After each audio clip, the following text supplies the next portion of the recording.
Forgotten username recovery failed on PNC Bank Fix. If your PNC Bank username recovery isn't working, don't worry, you're not alone. Many users run into this issue, and most people get it wrong when trying to fix it. The good news is there is a clear step-by-step way to resolve it. Start by going to the official PNC Bank login page and clicking Forgot User ID. You'll be asked for details like your social security number, PNC debit card number and PIN.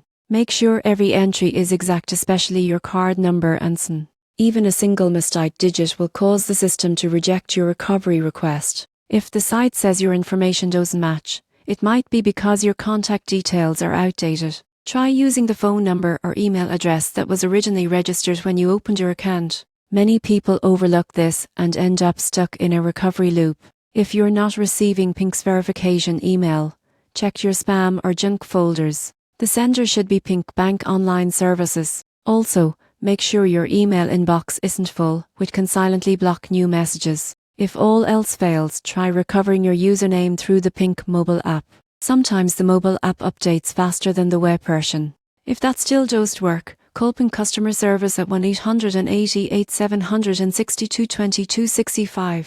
Once they verify your identity, they can manually restore your login credentials. The surprising truth is that most username recovery issues aren't system glitches caused by mismatched personal data or outdated contact info. So once you regain access, take a minute to review and update your profile details. It'll save you time if you ever need to reset again.